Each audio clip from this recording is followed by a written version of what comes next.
Everything you need to know about the currently non-collectible status with the IRS. Non-collectible Status 53, collections case closure. All those are terms for the CNC program with the IRS, which is also a back-end tax settlement program that the IRS has. Ultimately, it boils down to a $0 payment plan with the IRS, and it is all because of financial hardship, because you cannot afford to pay back your taxes, and the IRS has approved you on this non-collectible status. Of course, there's always pros and cons with every single program with the IRS, and typically there are no black and white yes or no type of answers. It's all gray area. And here are some of the advantages to the currently non-collectible tax program. One is that the IRS does completely close out your collections case. Two is you don't have any payments whatsoever to make to the IRS regarding your tax debt. Three is that there's no collections against you. You're completely protected from any type of levies, regarnishments, or any other type of action the IRS may take against you. Now, before I get to all the cons and the negatives about the CNC program, I want you to think about what is the collection statute expiration date. And if you think I'm talking gibberish, what I mean is, when it comes to IRS tax debt, there's one key factor regarding any tax debt collections case. And that is what's known as a CSED, the collection statute expiration date with the IRS. Every single balance due that you have with the IRS has an expiration date, where the IRS is going to write it off down to zero. My name is Sergio Melendez. I'm an enrolled agent, jurist, doctorate. I have personally resolved hundreds of millions of dollars on behalf of my clients as their power of attorney. If you're finding value in this video, like and subscribe for more. And if you're facing some IRS tax problems, some tax debt, you need some help, I do provide a free case review. I want you to comment tax settlement. I'll respond back and we'll coordinate that free case review. So if you owe for 5, 6, 7 different years with the IRS, each year has its own expiration date. The expiration date, the clock starts ticking the moment that you owe the money. If you file and owe the IRS, that's when the clock starts ticking.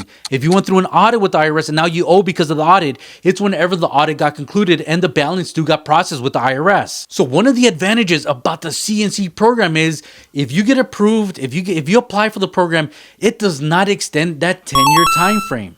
Other programs, when you apply for and go through the procedure, it gets rejected, you have extended that 10-year time frame, but not with the CNC program. So that's definitely a plus on your side. Okay, here's some other negative.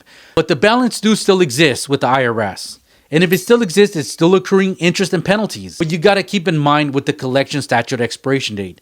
If it's right around the corner, it definitely will balloon up with all the interest and penalties. However, if the statute date is right around the corner, the IRS will write it off down to zero. So it goes up before it comes down. Another disadvantage with the CNC program is federal tax lien filing.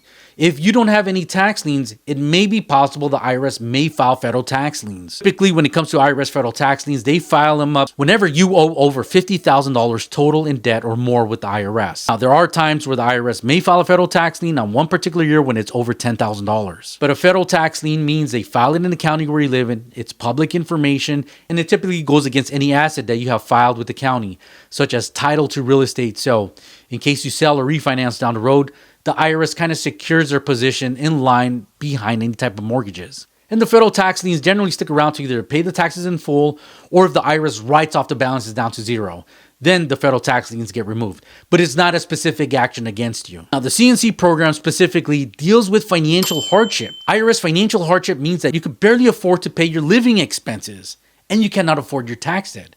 So we look at your gross income from all sources, whether it's wages, self-employment, business, rental real estate, social security, all of your gross income. Then you start subtracting out your expenses, housing and utilities, food, clothing, miscellaneous, current income taxes, health insurance, vehicle ownership, vehicle expenses. Sometimes other type of expenses are allowed to come in that otherwise wouldn't, like during a tax return.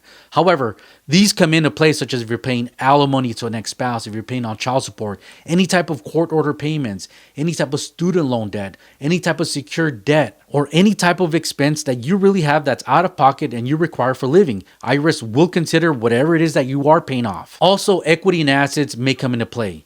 If you have equity in assets, and however, it would be too hard for you to sell or refinance, the IRS would want to see, okay, like if it's your house, and if you have equity in your house and you cannot able to borrow off the equity in the house, they're not going to make you sell it if it's your primary house. But you may be requested to at least attempt to borrow. And if you cannot borrow, you must show letters and proof of denial letters from lenders that are not going to lend you the money. And they have this really great qualifying worksheet to kind of measure your income and expenses on one particular page. It's quick, easy to fill out, and I'll post the link below. How you apply for the CNC status would have to deal with what level of collections you're in.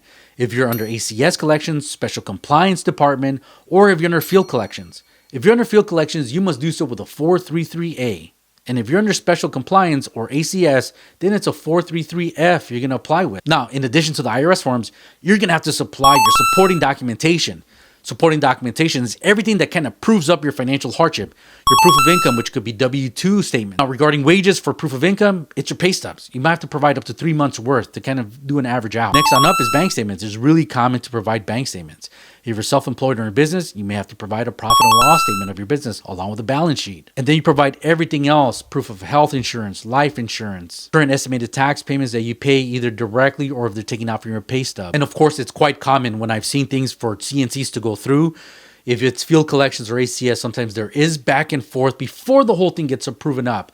So, there are times where the IRS may reject, may deny your request for non-collectible, and you have to either supply additional proof of items or even appeal the decision and send this to the Office of Appeals. Now, in regards to the time frame that you might be considered non-collectible by the IRS, all depends on the IRS. There are times where you are able to write out the CNC status up until the collection statute expiration date. Or there are times where the IRS kind of reviews your recent tax filings and they say you're making a whole lot more money now than you were when they approved the non-collectible status. So sometimes if you have a couple years in the CNC status, the IRS may send you a letter to say, hey, it's time for us to review your financials to see what's going on and see if now it's time to enter some kind of repayment status with us or if you want to continue into the non-collectible status. And that, folks, is the CNC in a nutshell. It's a very great program. IRS accepts this more than the offer and compromise program. However, if you want to know what's going on today in the trending with what's going on with the offer and compromise program, check out my next video where I discuss the IRS offer and compromise.